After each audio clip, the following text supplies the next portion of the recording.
Hello तो यार welcome है आप सबको एक बार फिर सी लैंग्वेज कंप्लीट ट्यूटोरियल के लेक्चर 17 में। तो आज हम टाइप कन्वर्जन के बारे में पढ़ने जा रहे हैं। तो कई बार ऐसा होता है कि आपको अपने प्रोग्राम में खुद से टाइप जो है वो स्पेसिफाई करने की ज़रूरत पड़ जाती है। कैसे, आइए देखते हैं। तो इस एग्जांपल में हम एक वेरिएबल लेते हैं x, जिसकी वैल्यू हम रख देते हैं 5, और एक इंटीजर टाइप का वेरिएबल लेते हैं y, जिसकी वैल्यू हम रख देते हैं 2। और मान लीजिए अब हम इनको डिवाइड करना चाहते हैं, तो हम एक तीसरा वेरिएबल लेते हैं जिसका हम नाम रख देते हैं डिवीजन।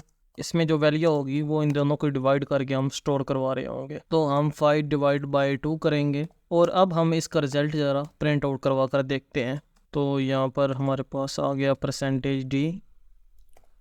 यहाँ पर हमने अपना डिवीजन वाला वेरिएबल पास कर दिया और प्रोग्राम को जब सेव करके हम रन करते हैं तो यहाँ पर हमारे पास आंसर आ रहा है 2। ये तो बात है, अब छोटी सी बात है कि हर बंदे को क्लियर होती है कि जब हम 5 को 2 पर डिवाइड करते हैं तो आंसर हमारे पास 2 नहीं आता बल्कि 2.5 आता है। तो अब ये 0.5 हमारा कहाँ गया? अब उसकी वजह ये है कि हमारे पास जो ये x और y थे ये दोनों इंटीजर टाइप के थे, इसलिए जो हमने इनको डिवीजन करवाई तो उसका आंसर भी हमने यहाँ पर इंटीजर टाइप में ही लिखा हुआ था। आपको पता है इंटीजर जो है वो डेसिमल पॉइंट के बाद जो नंबर होते हैं उनको सारा हटा देता है और सिर्फ एक होल नंबर ही लेता है। इसलिए हमारे पास जब आंसर 2.5 था तो उसने 0.5 को पूरा का पूरा यहाँ से हटा दिया और सिर्फ हमारे पास 2 आंसर जो है वो प्रिंट आउट करवाया। तो इस वजह से हमें कई बार अपने प्रोग्राम में खुद से टाइप कन्वर्जन जो है वो करनी पड़ती है। मीन के डाटा को एक टाइप से दूसरी टाइप में कन्वर्ट करना पड़ता है। तो हमारे पास सी लैंग्वेज में दो तरह की टाइप कन्वर्जन होती है, एक होती है इम्प्लिसिट कन्वर्जन और एक होती है एक्सप्लिसिट कन्वर्जन। ये इम्प्लिसिट कन्वर्जन क्या होती है? ये वो कन्वर्जन होती है जो हमारा कंपाइलर खुद ही ऑटोमेटिकली जो है वो कर देता है जब आप किसी वेरिएबल में कोई वैल्यू स्टोर करते हैं। तो इसकी एग्जांपल अगर हम यहाँ पर हम देखें तो मान लीजिए हम एक फ्लोट वेरिएबल लेते हैं x और इसमें हम वैल्यू स्टोर करवा देते हैं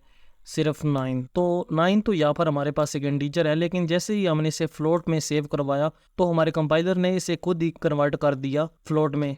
तो इसे वेरीफाई करने के लिए एक बार इसे प्रिंट आउट करवा कर देखते हैं %f, और यहाँ पर हम अपना x वेरिएबल पास करते हैं और सेव करके जब प्रोग्राम को रन किया तो देखिए हमारे पास ये फ्लोट में खुद ही चेंज हो गया था। यहाँ पर इसने 9.0000 डेसिमल नंबर्स जो हैं वो भी साथ ही इसके ऐड कर दिए हैं। तो हमने एक इंट वेरिएबल लिया और इंट में हमने वैल्यू स्टोर करवा दी 9.99। अब ये खुद से ही इम्प्लिसिट कन्वर्जन करवा कर इसको इंटीजर में चेंज करवा देगा। इसे प्रिंट आउट करवाना चाहते हैं या किसी चीज़ में हम मान लीजिए सम भी करवाना चाहते हैं तो ये कितना बड़ा डिफरेंस हमारे पास बना सकता है। तो यहाँ पर देखें इसने पूरा राउंड अबाउट करके इसे पूरा 9 कर दिया। हालांकि यहाँ पर एक पूरा नंबर है, पूरा हमारे पास ये 10 बनता था, तो इसने हमारा पूरा का पूरा एक जो नंबर है वो खा दिया, उसे ख़त्म कर दिया। तो जब हम ऐसे ही बड़े प्रोग्राम्स पर काम कर रहे होते हैं, ऐसी छोटी छोटी जो गलतियाँ होती हैं कन्वर्जन में, वो हमारे पास काफ़ी डिफरेंट रिजल्ट जो हमें दे सकती हैं और हमारे पास हमारा प्रोग्राम जो है वो मे बी एज एक्सपेक्टेड हमारे पास काम ना करे और उस सिचुएशन में हमारे पास कोई मसला बने। उसने इग्नोर कर दी है जो कि तकरीबन हमारा एक होल नंबर बन जाता है। एक होल नंबर 1 के करीब ही है, ये तकरीबन 1 पॉइंट का ही फ़र्क है। लेकिन में भी हम अपने प्रोग्राम में चाहें कि हमारे पास एग्जैक्ट डाटा जो है वो हमें चाहिए, हमारे पास कोई भी चीज़ राउंड अबाउट ना हो, जैसे अभी इसने यहाँ से इसे हटा दिया था। तो इसलिए हमें इस मामले में केयरफुल रहना पड़ेगा। जैसे हमने पहले एग्जांपल देखी तो 5 को हम 2 पर डिवाइड करें तो हमारे पास रिजल्ट आते हैं 2.5, जो कि हम इस वीडियो के शुरू में एग्जांपल देख चुके हैं। तो अब मैं भी सोच रहे होंगे कि उस एग्जांपल में तो हमने सम को इंटीजर के तौर पर जो है वो स्टोर किया हुआ था, इसलिए वो आंसर में हमारे पास 2 दे रहा था। जब हम इसे फ्लोट में स्टोर करवाते तो वो पहले ही हमारे पास बेहतर होता, या डबल में हम स्टोर करवाते तो वो हमारे पास बेहतर होता, वो हमारे पास 2.5 पूरा आंसर जो है वो दिखाता। लेकिन ऐसा नहीं होगा। चलिए एक बार उस प्रोग्राम को यहाँ पर स्टोर करते हैं और उसमें हमारी वही वैल्यूज़ जो हैं वो फिल करके देखते हैं। तो ये हमारे पास वो प्रोग्राम आ चुका है। तो सम को अब हम यहाँ पर इंटीजर की जगह फ्लोट कर देते हैं और यहाँ पर भी %f लगा देते हैं। तो अब सेव करके रन किया तो अब देखें अब भी हमारे पास 2.0000 आ गया है, लेकिन एग्जैक्ट आंसर जो हम एक्सपेक्ट कर रहे थे 2.5000 आता तो भी ठीक था। लेकिन इसने यहाँ पर हमारा जो आधा नंबर है वो खा दिया, 0.5 इसने यहाँ से ख़त्म कर दिए, इग्नोर कर दिए, तो ये तो हमारे पास बड़ी प्रॉब्लम बन गई है। तो इसी प्रॉब्लम को सॉल्व करने के लिए हमारे पास आ जाती है एक्सप्लिसिट कन्वर्जन। एक्सप्लिसिट कन्वर्जन क्या होती है? जो हम मैन्युअली खुद करते हैं। तो ये हम कैसे करते हैं? मान लीजिए अगर हम ये वाला नंबर जो है ये अब यहाँ पर कन्वर्ट कराना चाहते थे फ्लोट में, तो हम क्या करते हैं, ब्रैकेट के अंदर ही इस टाइप को यहाँ पर लिख देते हैं, तो ये फोर्सफुली खुद से इस इंटीजर टाइप को फ्लोट में कन्वर्ट कर देगा। तो अब ऐसा करके यहाँ पर एक बार देखते हैं। तो हमने इसे एक बार थोड़ा साइड कर देते हैं। तो यहाँ पर हम कर देते हैं इसको फ्लोट,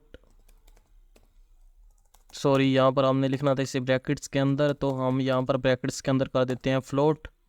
और अब इसे सेव करके एक बार रन किया तो अब देखें, अब हमारे पास पूरा आंसर आ रहा है 2.50000। तो अब ये 5 के बाद 00 जो हैं ये हमारे पास क्योंकि फालतू ही हैं, तो हमने डेसिमल प्रिसीजन जो पढ़ा था उसके ज़रिए हम इनको ख़त्म करवा सकते हैं। तो यहाँ पर हम 0.1 लगा देते हैं ताकि हमारे पास डेसिमल पॉइंट के बाद सिर्फ एक डिजिट शो हो। तो सेव करके रन किया तो हमारे पास एग्जैक्ट वही आंसर आ गया 2.5। तो इसलिए हमें एक्सप्लिसिट कन्वर्जन की जो है वो ज़रूरत पड़ती है। इसी तरह अगर यहाँ पर हम इन वेरिएबल्स को यूज़ कर रहे होते हैं, ये तो हमने उन वेरिएबल्स को बनाकर भी यहाँ पर खुद से वैल्यू लिख दी, हालांकि हमें यहाँ पर वेरिएबल जो हैं वो यूज़ करने चाहिए थे, लेकिन रिज़ल्ट में कोई फ़र्क नहीं पड़ता। तो इसी तरह हम यहाँ पर इन वेरिएबल्स के नेम्स के आगे भी इसको लिख सकते हैं। तो हम इस प्रोग्राम को एक दूसरे मेथड से सॉल्व करते हैं। तो हम क्या करते हैं, यहाँ पर हम लिख सकते हैं फ्लोट, तो फ्लोट हमने ब्रैकेट में लिख दिया और यहाँ पर हम लिख देते हैं float x divided by float y। तो सेव करके रन किया तो हमारे पास सेम ही आंसर यहाँ पर आ चुका है। तो इस तरह क्लियरली आप देख सकते हैं कि हमें अपने प्रोग्राम में कई दफ़ा एक्सप्लिसिट कन्वर्जन जो है वो करनी पड़ती है, अदरवाइज़ हमारे पास जो रिजल्ट्स हैं वो ठीक नहीं आएंगे। यहाँ पर एक रियल लाइफ प्रॉब्लम हम सॉल्व करते हैं इसी डेटा टाइप्स और टाइप कन्वर्जन को यूज़ करते हुए। तो बेसिकली हम एक प्रोग्राम बनाएंगे जिसमें हम एक यूज़र की स्कोर परसेंटेज जो है उसका रिलेशन शो कर रहे होंगे मैक्सिमम स्कोर जो होते हैं हमारे गेम में।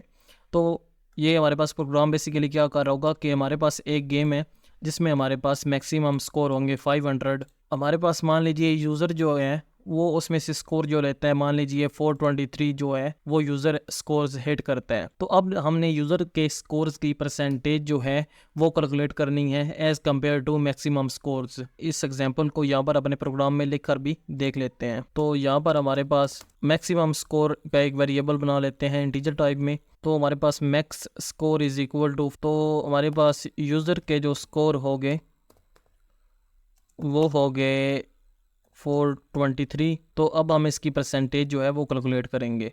तो परसेंटेज का हमारे पास फार्मूला क्या होता है, तो फ्लोट, तो हम इसके लिए फ्लोट जो है वो यूज़ करेंगे। तो फ्लोट परसेंटेज हम इस वेरिएबल का नाम रख देते हैं इज़ इक्वल टू, तो परसेंटेज हम कैसे कैलकुलेट करेंगे, user score divide by max score और इसको मल्टीप्लाई कर देंगे 100 से। एक्चुअली हम यहाँ पर इससे मल्टीप्लाई करेंगे 100.0 से, क्योंकि यहाँ पर हमारे पास फ्लोट टाइप जो है वो यूज़ हो रही है। तो अब हम इसे एक बार ना प्रिंट करवा कर देखते हैं कि हमारे पास क्या आंसर आ रहा है। प्रिंट करवाते हैं तो यहाँ पर हम लिखते हैं परसेंटेज f।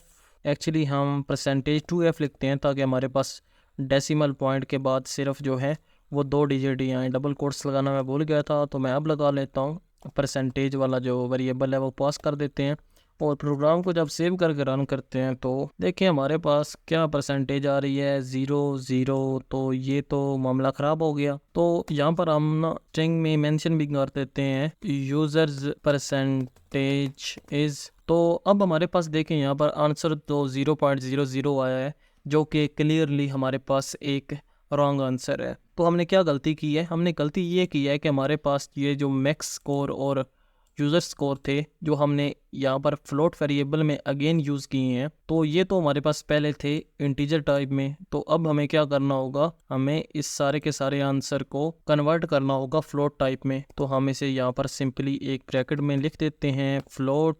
तो फ्लोट हमने यहाँ पर लिख दिया और अब इसे सेव करके जब रन करते हैं तो हमारे पास 84.60 जो है वो परसेंटेज आ रही है, जो कि आप गूगल में सर्च करके देख सकते हैं कि क्या हमारे पास ये परसेंटेज ठीक है या नहीं है, और उसके बाद नीचे कमेंट करके ज़रूर बताइएगा। आई होप सो आपको ये वीडियो पसंद आई होगी। अगर आपको वीडियो पसंद आई है तो प्लीज़ वीडियो को लाइक, और अभी तक आपने हमारे चैनल को सब्सक्राइब नहीं किया तो प्लीज़ चैनल को सब्सक्राइब कर लें। मैं मिलता हूँ आपसे लेक्चर 18 में।